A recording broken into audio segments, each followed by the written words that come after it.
दी वो ये है कि हम सारे के सारे इस वक्त हैकेबल कम्युनिटी बन चुके हैं। ये जो हमारे हाथ में डिवाइस है ना, ये हमें लगता है कि शायद हमारे फायदे के लिए इजाद की गई है, और हमें ये लगता है कि ये फेसबुक है ये मेरी सहूलत के लिए है, और व्हाट्सएप मेरी सहूलत के लिए है, और इंस्टाग्राम मेरी सहूलत के लिए है। लेकिन ये ऐसा नहीं है। आप पीटीसीएल की कॉल करें तो आपको 5-10 रुपए देने पड़ते हैं, आप किसको खत लिखें तो आपको 10 रुपए की टिकट लगानी पड़ती है। हमारे ज़हन में ये सवाल आना चाहिए कि व्हाट्सएप मुफ्त क्यों है? मैं अपनी बहन से डबलिन में बात करता हूँ, 1-1 घंटे वीडियो बात करता हूँ, मुझे पैसे क्यों नहीं मुझसे ले रहे? अच्छा, जिसने ये बनाया है वो उस पर अरबों डॉलर खर्च कर रहे हैं। इलॉन मस्क ने ये $42 बिलियन की एक चीज खरीदी है, और वो चीज इस ऐनक जितनी भी नहीं है। उस चीज का नाम है ट्विटर, और ट्विटर से एक पैसा भी कोई नहीं कमा रहा। तो उसने $42 बिलियन इतने बड़े बिजनेसमैन ने क्यों खर्च किए हैं? वो इसलिए कि जो हमारे हाथ में चीज दी गई है इसके जरिए मुझे और आपको हैक किया जा रहा है। पहले हमें ये कहा जाता था कि हम हैकेबल एनिमल हैं, स्पीशी हैं, हम हैक हो चुके हैं। अगर आपको मेरी बात का यकीन नहीं आ रहा तो आप अपना अपना मोबाइल निकालिए और फेसबुक खोलिए, हम सबकी स्क्रीन डिफरेंट होगी। जबकि आप सिनेमा में फिल्म देखने जाएं तो एक ही स्क्रीन होगी, टीवी आप ऑन करें एक चैनल तो, लेकिन ये मेरी और आपकी हर एक की स्क्रीन डिफरेंट है, इसलिए कि मुझे और आपको हैक किया जा चुका है। ये फिक्शन नहीं है। जिस वक्त हम यहां एक सेल्फी खींच के बताएंगे, और वो सेल्फी एक जिक्सा पजल का एक छोटा सा बिट है जो कि मेरा और आपका प्रोफाइल ऑलरेडी उनके पास मौजूद है।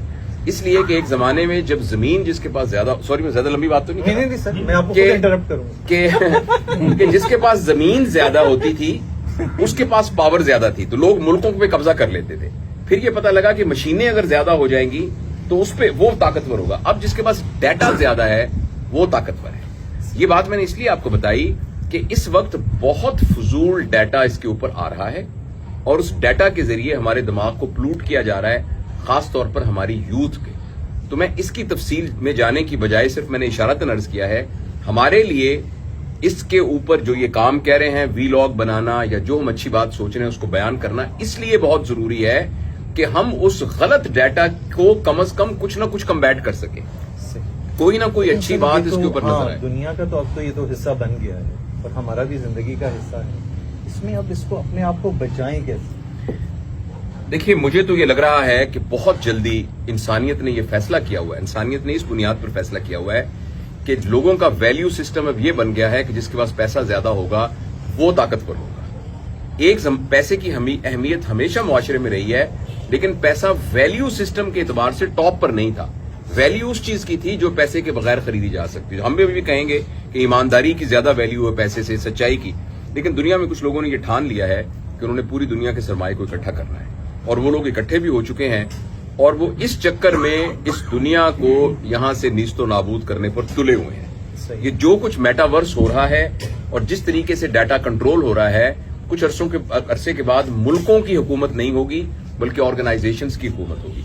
अभी भी गूगल का बजट जो है वो बहुत सारे मुल्कों से ज्यादा है। तो इसमें मैं आपके सवाल का जवाब देता हूं। तेज बारिश हो रही है, आप क्या बताइए इस बारिश से कैसे बचें? मुझे जाना तो है NIC में भी, तो आप बारिश को नहीं रोक सकते। हाँ, खुद रेनकोट पहन सकते हैं और छतरी रख सकते हैं। तो मेरी सजेशन ये होगी कि इस मोबाइल के स्क्रीन के यूज को अपने बच्चों के लिए और अपने लिए जितना लिमिट कर सकते हैं उसको लिमिट कीजिए। इसको सिर्फ इंफॉर्मेशन और कम्युनिकेशन के लिए यूज कीजिए, एंटरटेनमेंट के लिए बिल्कुल मत यूज कीजिए, वरना अगले 10 साल में ऐसी नस्ल आ रही है और वेस्ट में आनी शुरू हो गई है कि जिन बच्चों को सुसाइडल टेंडेंसीज होंगी, चाइल्डहुड डिप्रेशन होगी, एबनॉर्मल सेक्सुअल बिहेवियर्स होंगे, सुसाइडल थॉट्स आएंगे। ये इतनी खतरनाक बात है। तो अपने आप को बचाने के लिए जितना नेचर से अटैच हो सकते हैं, कनेक्शंस की देख, हम जो सारे बैठे हुए ना, ये हमारे कनेक्शंस नहीं है, ये हमारे रिलेशंस हैं। लेकिन मेरे 10,000 फॉलोअर हैं अगर, तो ये मेरा कनेक्शन है। बच्चों को रिलेशंस पर लेके आइए, बच्चों को तफरी गाहों में लेके जाइए, बच्चों को साइबर बर्ड से दूर कीजिए, बच्चों को फिजिकल टाइम दीजिए। ये इससे बचने का तरीका है। अदरवाइज ये एक तूफान है जो आके तबाह कर देगा। सर, आप